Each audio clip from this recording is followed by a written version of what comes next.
The following story is sleep-friendly and contains minimal sound effects. They say Blackthorn gets everywhere.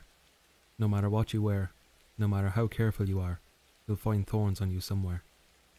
Whether it's the soles of your boots or the cuff of your jacket, the thorns will be there.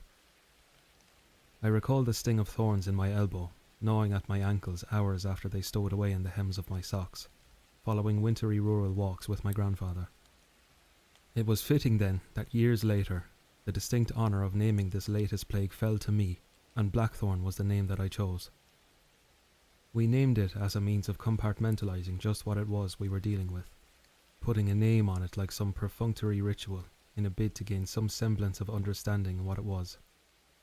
Understanding it was just about the only thing we could do in the wake of its spread.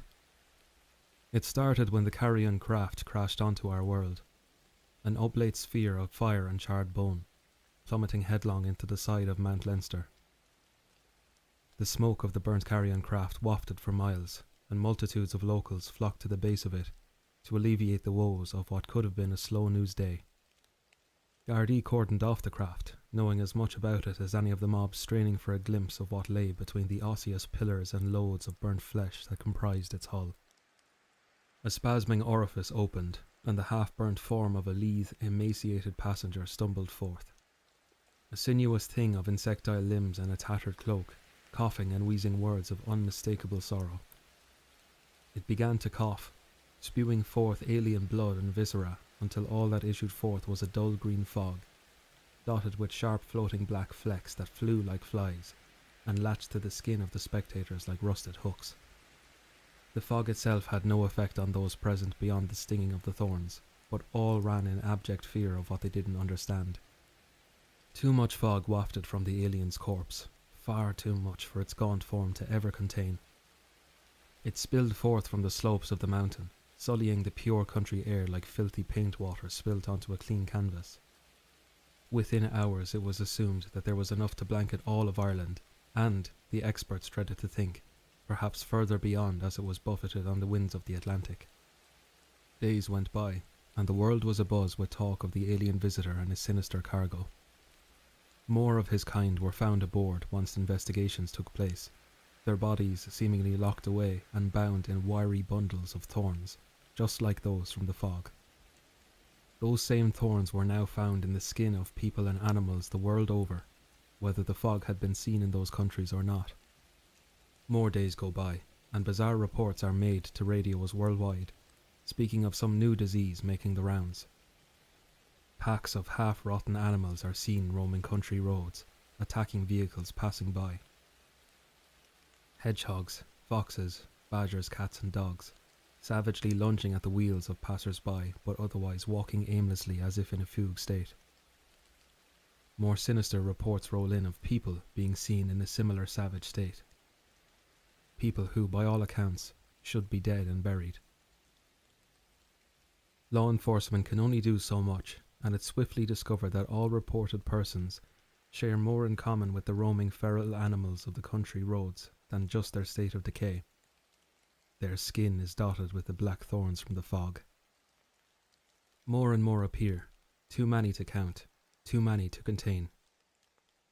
Anyone attacked by them reanimates in a similar state, always with thorns embedded in their body. Whether the thorns were transmitted during the savage attacks, or were always there, no one knew.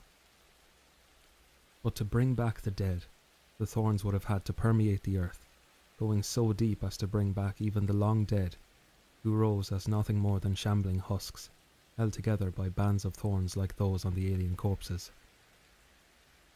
All we could do was speculate until we could no longer afford to, nor care, as the dead swiftly outnumbered the living.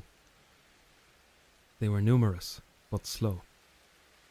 Assailed on all sides by dead animals and humans alike, humanity retreats to the relative safety of the cities where the animals were at their fewest and smallest, and where the highest buildings afforded some semblance of safety. Bastions are established, defences are built, and humanity clings to survival high above the streets that now resemble nothing more than rivers of thorns and gnashing teeth. Walkways between buildings are built, radio contact is established, and for a few scant weeks, humanity clings to hope. A radio signal is heard. Contact with McMurdo Station in Antarctica. Relatively untouched by the Blackthorn plague by virtue of having so few. Panic is heard in their voices, masked by the crumbling of rubble and the howl of freezing winds. They're crossing the oceans. They're coming. Standing on the rooftops, straining to listen, humanity hopes against hope to hear more, but the radio goes silent. Hours pass, and the ground shakes. A mournful wailing is heard in the distance, a deep and sonorous wail cry of timeless pain and sorrow. Half obscured in the evening broom stride colossal forms of black, frostbitten flesh and monolithic bones, bound together by thorned wires thick as bridge cables.